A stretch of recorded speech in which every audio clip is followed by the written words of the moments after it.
Olá, meus irmãos, paz do Senhor, bom dia ou boa tarde, a todos. Não sei como é que você está aí, como é que você se encontra, mas quero desde já clamar a Deus pela tua vida, pela tua saúde, que você esteja bem, esteja em paz, Deus te abençoe. Eu gostaria nessa tarde aqui, mais uma vez, trazer uma palavra para a sua meditação, já que nós estamos com essa dificuldade de não ter a igreja de portas abertas, como gostaríamos que fosse, mas continuamos tendo os cultos normais e nesses momentos de ficar em casa, eu deixo contigo essa palavra nessa tarde, tá bom?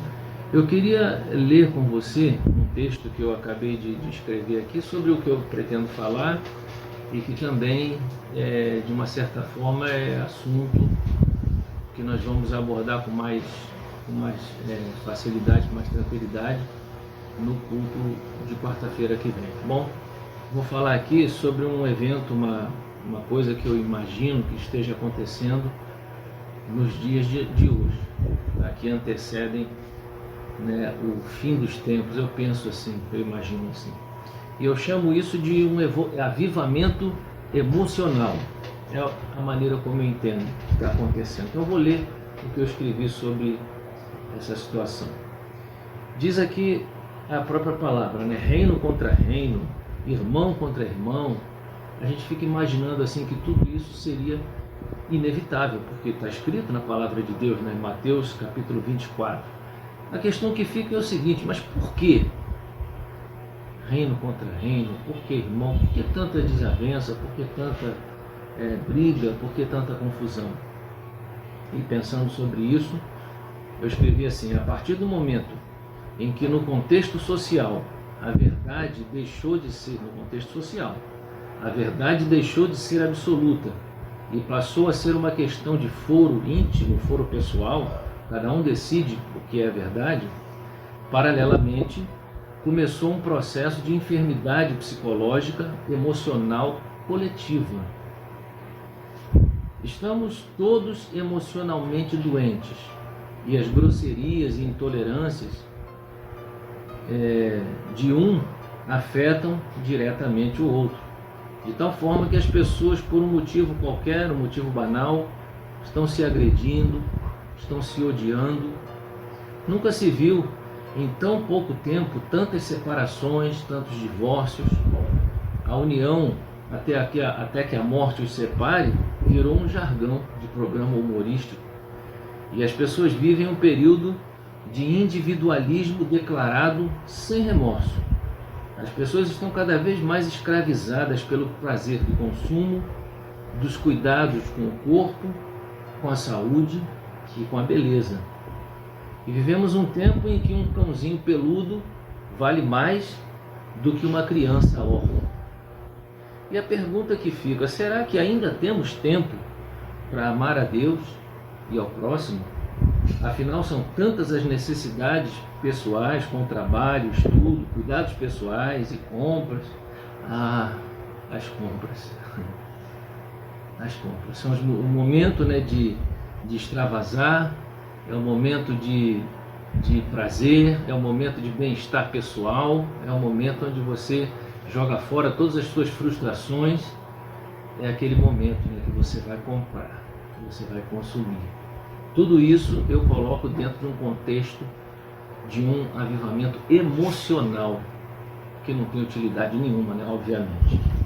E dentro dessa observação, eu gostaria de deixar para você então o texto da palavra de Deus, que aliás também já foi tema de nossa meditação da semana passada, naquele nosso passeio com Jesus no Sermão do Monte, e ele foi muito útil para mim.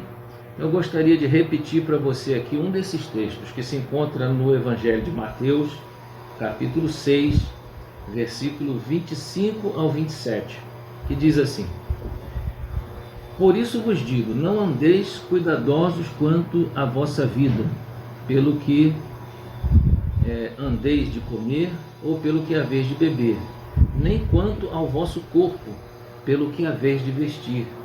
Não é a vida mais do que o mantimento, e o corpo mais do que a vestimenta? Olhai para as aves do céu, que não semeiam nem cegam, nem ajuntam em celeiros, e a vosso Pai Celestial que as alimenta. Não tendes vós muito mais valor do que elas? E qual de vós poderá, com todos os seus cuidados, acrescentar um côvado à sua estatura? Isso são palavras do nosso Mestre, o Senhor Jesus. Se é que você acredita que Ele tem algo de importante, algo de bom para você, são palavras de Jesus. Então, por mais que você tenha palavras para justificar, né, esse seu cuidado excessivo, se realmente é necessário tudo isso que você está fazendo, talvez você não esteja muito disposta a ouvir as minhas palavras, mas eu te peço nesse momento, ouça as palavras do Senhor Jesus. Tá? Ele diz assim: não andeis cuidadosos quanto à vossa vida, quanto ao que é a vez de comer, e assim por diante. Palavras do Senhor Jesus. Então chega um momento em que Ele nos ensina e nos adverte que vai ter alguém mexendo com a nossa mente, mexendo com as nossas emoções e nos fazendo, de certa forma, escravos, não mais do diabo, não mais do inimigo, não mais do outro, escravos de nós mesmos. Somos nós que nos aprisionamos dentro das nossas necessidades, dentro daquilo que nós achamos que é importante. Então, mais uma vez eu te digo, liberte-se de tudo isso. Jesus te chamou para ser livre. A palavra de Deus nos diz assim, conhecereis a verdade, e a verdade vos libertará. Jesus é aquele que nos liberta, é aquele que nos lava, é aquele que nos limpa, é aquele que tira o peso, a carga de sobre nós e nos deixa sem culpa, tá? Livres para viver aquela vida nova que eu já comentei também, a Zoé de Deus, viver em Cristo, viver com Cristo. Esse é minha palavra para a nossa reflexão nessa tarde. Que Deus te abençoe, que Deus te ajude nas suas dificuldades e te dê uma vida nova. Fica com Deus.